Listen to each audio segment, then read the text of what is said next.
The doll arrived with the trash like a promise. Abandoned, perfect and wrong in every small, deliberate way. By sunrise, my daughter was whispering secrets to it. By midnight, she was vomiting into a bucket and telling me the doll had told her to be quiet. Ellie had always been light, a little comet of energy who filled rooms and pockets with giggles. That's what made the change so visible, so obscene. One week she was sun. The next she was a grey smear on the floor, hollow-eyed and trembling, and nothing we did fixed it. It began on garbage day. I'd been driving past the curb, thinking about the migraine blooming behind my eyes and the stack of unpaid bills on the kitchen counter, when Ellie pointed and squealed. There it was, a 2-foot plastic girl with hair like a matted halo, a lacy peach dress clinging to a body the color of old porcelain. Her smile was too tight, a row of uniform square teeth that looked more like drilled blocks than anything human. Her eyelashes were long and rich with dust, and her eyesguard had that weird, slightly red sheen you get on doll photos from someone's attic, the kind of detail that ruins vintage charm and turns it into a small public menace. "Can we get it, please, Mum?" I should have said no. I should have driven on. Let the garbage collectors take it. Let whatever old household gods had kept it harmless go back to wherever they go. Instead, I pulled over. I told myself I'd wash it, sanitize it, and that would be that. You know the excuses. You're tired, you're soft, you love this kid, and you can't be the bad guy tonight. So I grabbed the doll, shoved it in the trunk, and watched Ellie clutch it like treasure. She named her Lilah. She tucked Lilah into the little floral bed she used for her other doll. Lilah and whispered promises into the doll's hair that made the hairs on my arms stand up. I wiped the doll down with baby wipes, laughed at myself for being paranoid, and told Ellie she could play with it, but only after I'd scrubbed out the seams properly. The first night, Lilah sat head-propped, eyelashes thick with captured dust. Ellie slept with both dolls at her chest, the two of them a ridiculous, adorable triangle of childhood. I checked on her at midnight and found Lilah fast asleep under a tiny blanket. Eyelids shuttered shut in a way I didn't remember being possible on a plastic toy. I laughed quietly, the kind of laugh that pretends it's not nervous. Dolls don't blink. Dolls don't tuck themselves in. A week later, Ellie started waking me with retching "it hurts" she whined from the dark. At first I blamed a bug, bad school cafeteria pizza, something corporeal and explainable. We took her to the pediatrician. They ran blood tests, scanned her abdomen, poked and prodded. Results clean. Probably a virus, the doctor said. Could be stress. He recommended rest, fluids, bland food. I fed her crackers and counted her breaths at night. But the vomiting didn't stop. Weeks passed. She lost weight. Her cheeks hollowed, and the bright chatter that used to fill the house went thin. I scrubbed and scrubbed. I washed Lilah until the plastic beads of water trembled and ran off. I put her in the basement, in the garage, in the trunk of my car. Each morning I found her back in Ellie's bed, perfectly arranged, eyes glinting the same ridiculous red when the morning light caught them like tiny accusations. I told myself rational stories. Maybe the doll's fabric held mold. Maybe something in the paint contained heavy metals that leached into the house, a slow chemical poisoning that attached itself to breath and skin. Maybe Ella's illness was a hysterical contagion, anxiety transferring from mother to child, the way worry can make your stomach a clenched fist. Make belief comfortable, then bracket it. I wanted answers. I got none. I decided to throw Lilah away.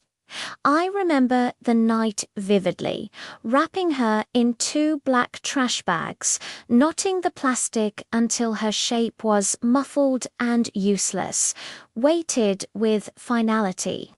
I carried the sack to the dumpster behind the complex at dawn. Waited until the truck's engine growled down the street, and slipped the bag over the lip as the first pale fingers of morning pushed the sky. I felt stupid and righteous all at once. I walked back to the car lighter in some strange moral way.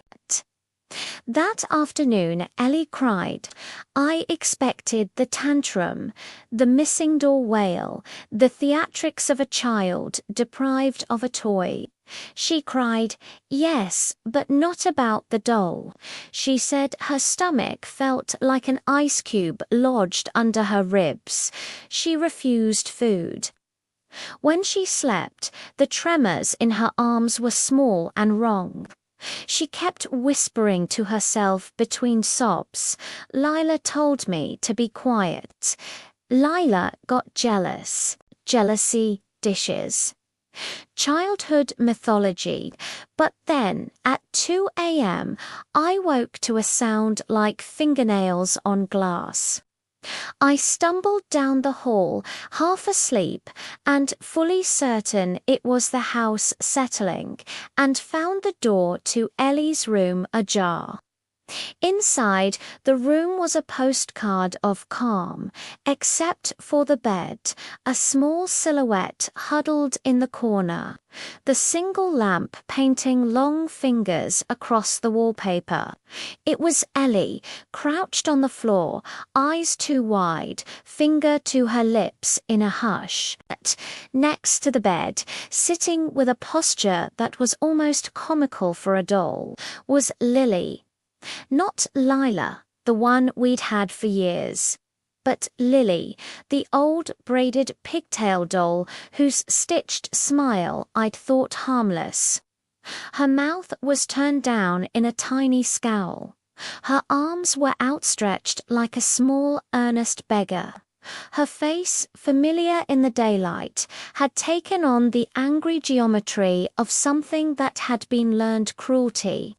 I felt the rational part of my brain step back, like a witness to a scene from someone else's life.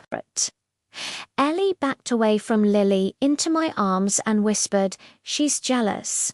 Mummy, she hates Lilah. She's making me sick." In the morning, Lily lay on the floor like any doll might after a child's night of rough play, but the way she'd been positioned, like a puppet mid-command, and the way Ellie described the voice she'd heard during the nights made the air in my lungs feel heavy. I did the only thing I could think to do. I took a kitchen knife and hacked her into pieces. I know how that sounds. I know the shape of the sentence when you say it aloud. But when a mother watches her child shrink away into sickness, rationality is a luxury you can't afford.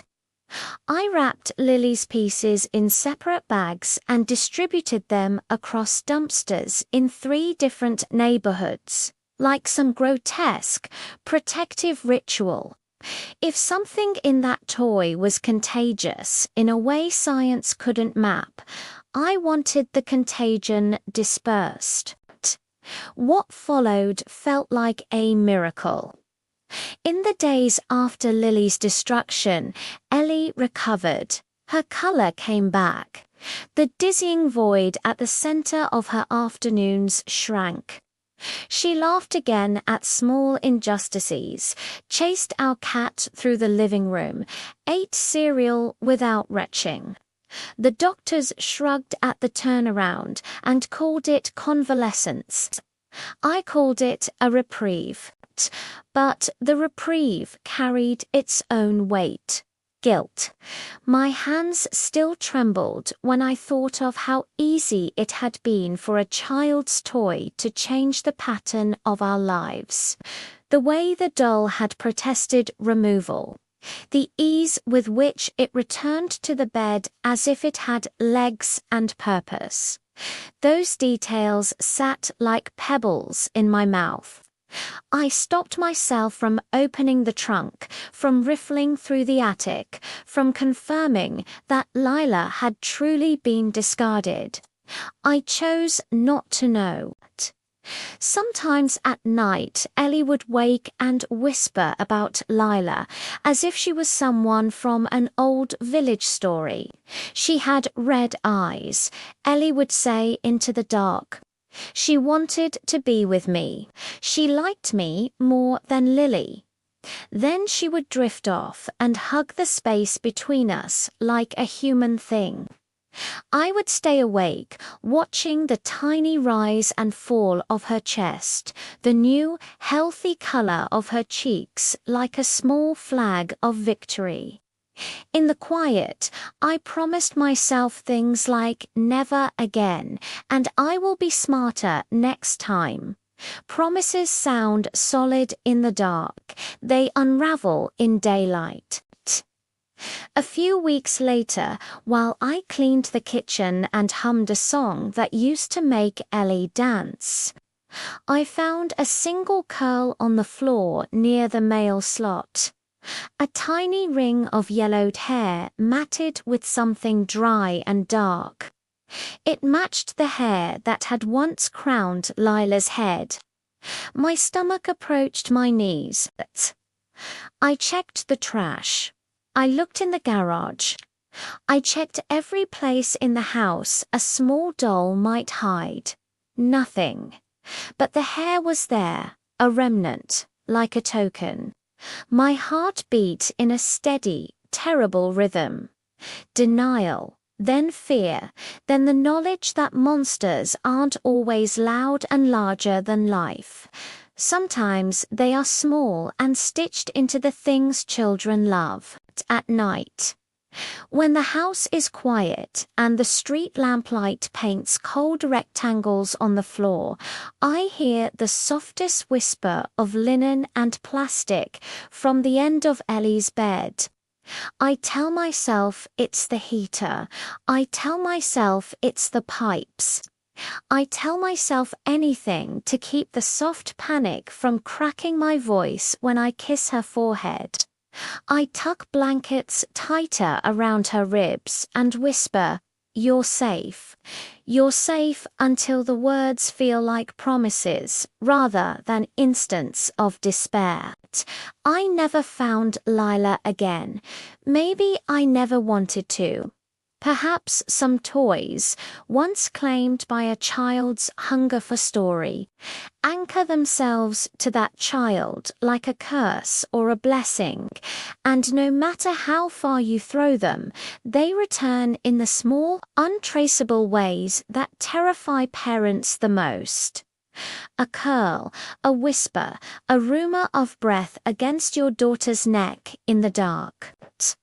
People on the internet will tell you what this should be: a chemical contaminant, a smear of mold, the parent's projection of anxiety onto a vulnerable child, and maybe that's partly right.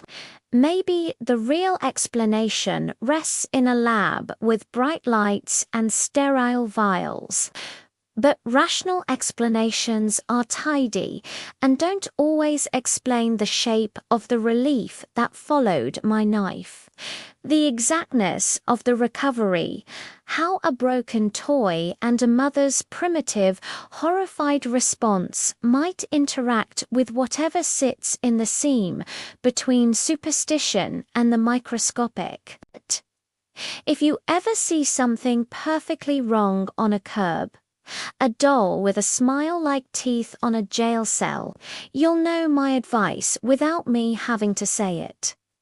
Carry your child's hand a little tighter and don't let anything that can breathe with them at night come close to the small, fragile thing that is their life. Because some things that look like toys remember how to ask for what they want, and some children, bright and trusting, answer